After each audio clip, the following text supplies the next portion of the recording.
Hey, it's Erica. I just wanted to let you know that you can now listen to Global News What Happened To ad-free on Amazon Music, included with Prime. It's known as the Great Cave of the Sleeping Lady. When you approach the 10-kilometer-long cavern, you're met by a statue of a beautiful mythical princess. According to ancient legend, she fell in love with a stable boy, and together they became pregnant. But their love was forbidden, so the couple ran away to the cave. Needing food and nourishment, the stable boy went off to find some, but he was captured by the princess's father and killed. The princess soon learned of his death. Overcome with grief, she took her own life by stabbing herself. The blood became the water that flows through the cave, and her body is the mountains that are said to look like a sleeping woman. Her spirit is said to watch over the cave. 5 years ago, 12 boys and their soccer coach became trapped inside. Thousands of people prayed at the very statue, hoping for a miracle. I'm Vella, a journalist with Global News, and this is part 1 of Global News What Happened To the Thai Cave Rescue. Mention those 3 words to almost anyone, and they likely know exactly what you're talking about. The Thai Cave Rescue became an international spectacle that drew in people from all over the world. News stations across the globe were monitoring the developing situation out of Thailand, hoping for the best, but expecting the worst. In June 2018, a soccer team made up of boys between the ages of 11 and 16 years old, and their 25-year-old coach found themselves trapped inside the Tham Luang cave in Thailand. Before we get into how the soccer team became trapped, I think it's important to know a little bit about Thailand and its caves. The country has both wet and dry caves. Tham Luang is the 4th largest, and it's located on the border with Myanmar, and it's classified as a wet cave. It's mainly made up of limestone, but the western part has granite and a river that runs through it with water levels that change with the seasons. Monsoon season in Thailand usually begins in July and ends in October. And during that time, the cave is closed to the public as parts of it flood with water from the surrounding area, causing the water levels to rise up to 5 meters. In 2018, monsoon season came early.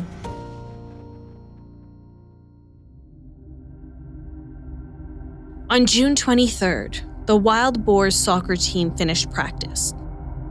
There are reports that the team went to the cave for an initiation.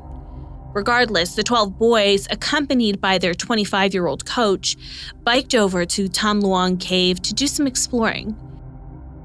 They dropped their bikes and bags at the entrance and walked in with no more than the jerseys on their back and flashlights in their hands to explore these stunning rock formations inside the 10-kilometer-long cave. As they walked deeper and deeper inside, water levels began to rise, blocking access to the outside world. When they turned back, they realized they were trapped. No food, no escape. What's worse, no one knew where they were. In a matter of hours, parents realized the boys were missing and sounded the alarm. Vernon Unsworth was living in Chiang Rai province. The British caver spent 6 years exploring the Tham Luang cave, and when word got out that the boys were missing, he accompanied park rangers in the search, only to find out that the fast-flowing floodwaters had blocked cave access. The Thai Navy was alerted and sent a team of its elite SEAL unit to help along with the pumps in an attempt to drain the cave. At the same time, rescuers searched for other openings that could be a potential escape route for the missing boys. Despite these efforts, officials determined early on that they were going to need external help, and they were going to need it fast. Vernon Unsworth knew just who to call. Rick Stanton is one of the world's most renowned cave divers. He's a former firefighter, but adventure has always been intriguing to him. I was brought up in the 60s and 70s, watching documentaries on the television such as Jacques Cousteau. I was always interested in diving. I was interested in fish, and I was quite good in the water. I was quite a good swimmer, and I was a kayaker. And then when I was 18, there was a documentary on British television specifically about cave diving in England. And that it absolutely fascinated me and resonated with me. They were, using diving equipment, but to explore where no one had ever been before, and they were doing it in England. Whereas at that point, I thought exploring was something you did if you went to the moon or the deepest ocean or the most remote part of the planet. But it was actually possible for an amateur to do it on your own doorstep in a cave. So that's really what attracted me to it. On Monday, June 25th, 2018, he got the call. I was contacted by a friend who lives there in Chiang Rai to say there was a football team that had gone in a cave and hadn't come out. Now, she didn't mention the water and the flooding aspect of that. I just assumed they'd gone in, got lost because it's a 10-kilometre long cave, and it would just be a question of searching for them. But then she said she thought it was serious, and they were trapped by floodwaters. At the same time, there's a lot of fortuitous events surrounding this rescue. There was a British caver who lived in Chiang Rai, and he was an expert on that cave, and he was involved from the early onset in that rescue on the Sunday. And when things were not going well and they were not being able to advance by diving, he said to a governmental minister, "You need proper, experienced cave diving rescuers," and he suggested our names. So immediately, the two ministers acted on that, rang us up, got us on a plane from Heathrow to Bangkok that very evening. Vernon Unsworth suggested Rick and John Valanthan, another expert British cave diver. They arrived in Thailand and they were immediately ushered some 2.5 hours away. When we arrived on site, it was complete chaos. There was hundreds and hundreds, if not thousands, of people milling around, not necessarily all with the same sense of purpose or direction. And I think there was possibly a somewhat lack of control of everyone. But we were lauded as the experts, but that as maybe, the rain was pouring down, the cave was continuing to flood. We weren't sure in what, even if the boys were alive, if they could have found any sanctuary. And it was sort of, for those first few days, it was sort of impossible to make progress. The conditions were nothing short of treacherous. You could not really see more than 6 to 12 inches in front of your face, depending. There was a strong current. The cave is quite complex. If you were to walk through it, you would not be able to imagine how we could navigate blindfold, and that's what most people say. However, we have got decades and decades of experience in going through a cave underwater where you can't see, and it's not feeling every inch. It's using clues, sticking in the current maybe, or not searching every hour. Just knowing about a cave that helps, but you could not swim against the current as such. You had to be pulling on the floor or the wall, or it was sort of untenable to swim all that distance against the current. Shortly after they arrived, John and Rick went on a reconnaissance mission to see what they could find before the cave flooded any further. And on that occasion, we found 4 pump workers who had been abandoned when the cave had been evacuated, and we needed to rescue them, which we did successfully. Look, they were only short sections underwater, maybe 20, 30 feet, but a few of them, and they all panicked to some degree or another. And that was the first indication, in case we hadn't known that beforehand, that bringing someone out a long distance wasn't going to be very easy. The bigger challenge became the ever-changing water levels and the worsening conditions. The cave was continuing to flood to the point that we could not dive beyond the third chamber. It was impossible to progress. There was a narrowing of the passage and the current was so strong. So we said it is impossible to go upstream. And then the authorities said, well, in that case, then there will be no more diving. And diving was the only thing we could bring to the table, if you like. And if there was no more diving, there was no point in us being there. Where we had failed to make to comprehend what would happen, and this is another fortuitous event. It stopped raining, and the water on that Friday, and the water receded in about 36 hours to a point, the current that is, not the level, to a point that it was possible to proceed upstream of Chamber 3. A few days earlier, the soccer team just walked into the cave. Now, rain and water from the catchment area, which was approximately 10,000 acres, was coming in, and there was no way to stop the flooding. That wasn't all. The cave has narrow passageways that experienced divers like Rick had trouble getting through. Some were so narrow that it was difficult to get scuba tanks through. Plus, there was a strong current. In an effort to get control of water levels inside the cave, small pumps were brought in, but they weren't effective in making it possible for Rick and John to get in and dive through the cave. The Thai government had to get water management experts to help create a plan to lower the water levels before more diving could take place.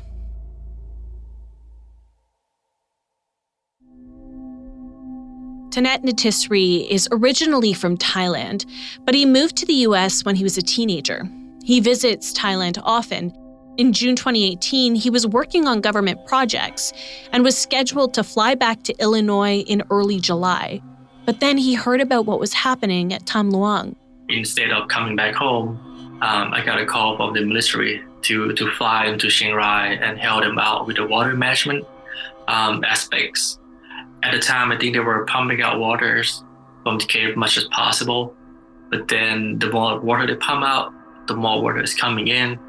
So that's why they kind of reach out to others, experts in the field, to see if they have any other opinions that could be useful to the military. Thanet arrived the night of June 27th. At the time when I arrived at the campsite, nobody knows.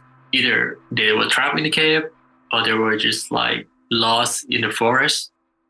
First couple of days when the diver attempt to go into the cave, and the current was so strong. One of the divers was saying that when he turned his head around, the current would just kind of rip off his mask. It was that strong. So if the current is strong, I mean, no matter how good the diver is, they will have a difficult time and put their life at risk. So really the solution was to somehow stop the currents so the diver could continue the search for the boys. And in order to do that, first, pumping out water. Second is stop it from going into the first place. That seemed to be the most logical way of dealing with the situation. Thanet gave me this analogy. Imagine you had a large container that was continuing to fill up with water. Pumps would work like a straw, slowly sucking the water out. When Thanet arrived at Tham Luang, there was a small pump removing water, but they would need more pumps to do the job effectively. But one of the roadblocks they ran into was power. They needed electricity because gasoline pumps produced carbon dioxide. They would also need to waterproof cables and generators. It became a really logistic problem to find the proper equipment that waterproof enough and is safe enough for them to run the pump inside the cave. So I think at the end we managing to have only 6 small pumps inside the cave to pump out the waters, and it didn't really has any effects beyond Chamber 3. It just makes it easier for the workers to set up the camp at Chamber 3 and move equipment to Chamber 3. So pumps were one way to reduce the amount of water inside the cave, but it wasn't going to be the only thing they had to do. They also needed to slow down the current and bring the water levels down. Let's go back to that container analogy. Diverting the water would be like turning off a garden hose that's flooding water into the cave. But that would also prove to be immensely difficult. Thanet said teams were sent out to sandbag and pipe areas that fed into sinkholes underground, creating small dams to force the water to run into the pipe and divert it away from the cave. In total, Thanet said his team had reinforced 26 locations on the north side of the cave. The third way teams were attempting to lessen the current in the cave was to decrease the water table. Thanet said the ground was saturated with water, but by building a series of wells, it would lower the levels.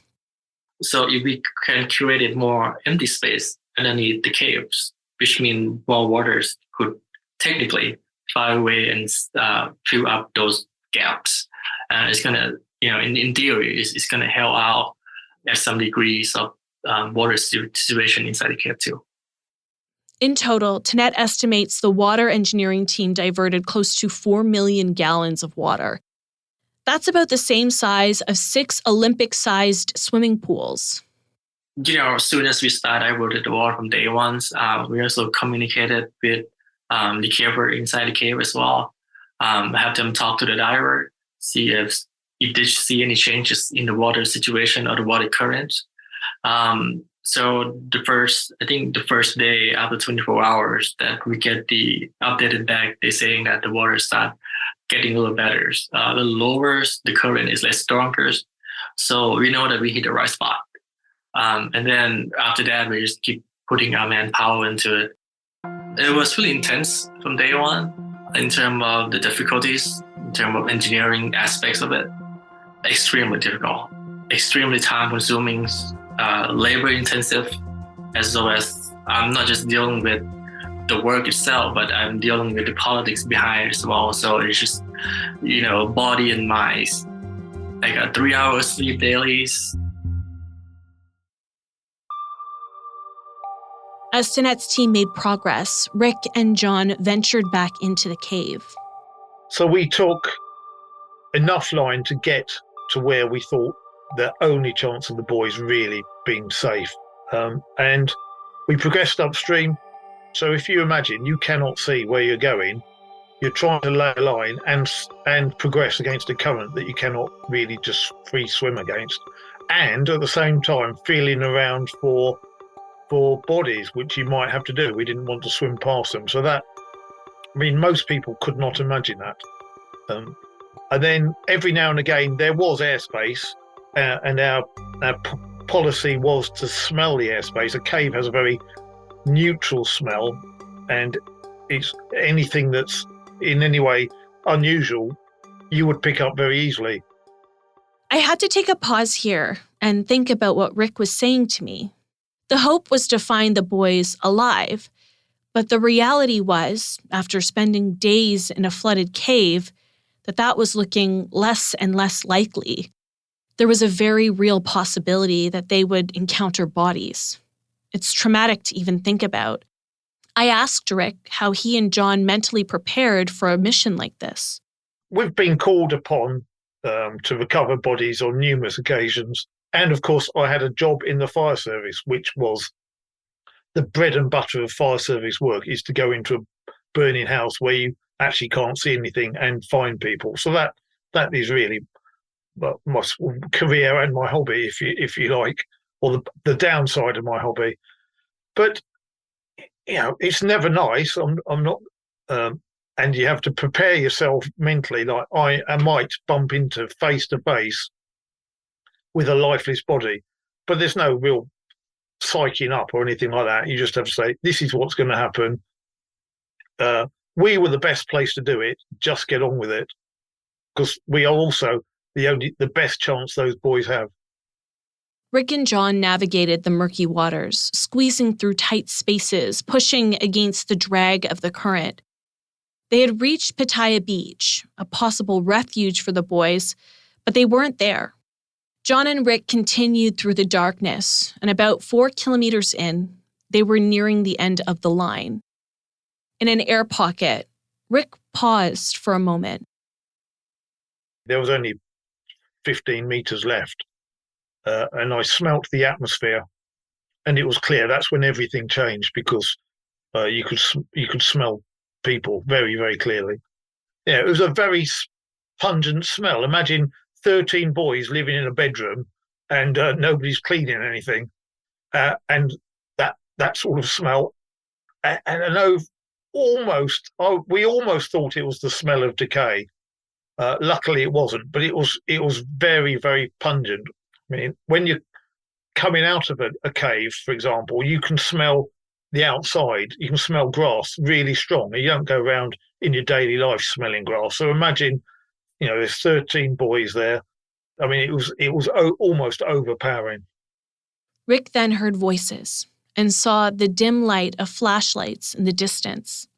We decided to take all our equipment off and hide it, so we didn't know what we were facing, whether we would be mobbed, attacked, or anything like that. So we took our equipment off out of sight, so we just looked like two normal people, not like aliens with hoses and cylinders and all sorts of other paraphernalia.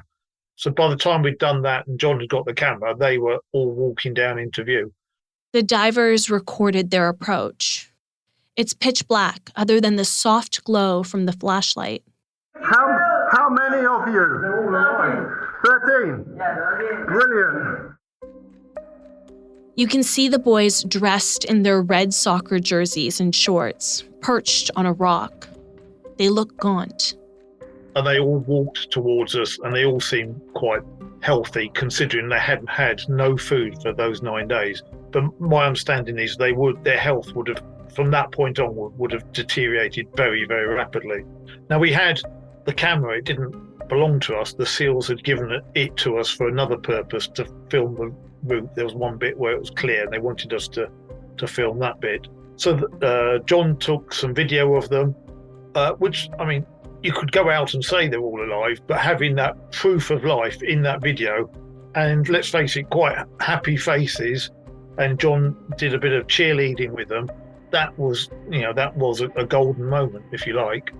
And when we came out, we only spent about half an hour with them. We knew we had to get the message out. The 12 boys and their soccer coach were alive. I mean, people say that must have been amazing. My answer is always the same. No, it was just relief that, one, we hadn't had to bump into them underwater, and two, that they were actually all alive and all in one place, and had done a very good job of keeping themselves alive. I mean, that was followed by a moment of, wow, that's amazing, that's really good. With the excitement, soon came the stark realization they needed to find a way out for them, and time was ticking. The boys were in good spirits, but they couldn't survive in those conditions for much longer. Rick and John had years of cave diving experience. Now what are we going to do? Because there's no way we can get them out. Or we weren't even thinking about how to get them out. All we thought about was that's not going to even be possible at that stage.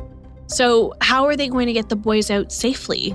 The only way those boys were ever coming out was the way they went in. I mean, there's no other method for it. However, it was extremely, extremely dangerous. That's next time on Global News What Happened To. Global News What Happened To is written and produced by me, Erica Vella, with producer Dila Velezquez. Our audio producers are Rosalind Kafour and Rob Johnson. Also, special thanks goes to Drew Hasselback, supervising national online journalist with Global News. A special thanks also goes to Harrison Cook, our intern. Let us know what you thought of this episode, and please share it with a friend. It will help us grow the show and bring you more incredible stories. You can also help us out by giving us a 5-star review on Apple Podcasts or wherever you listen.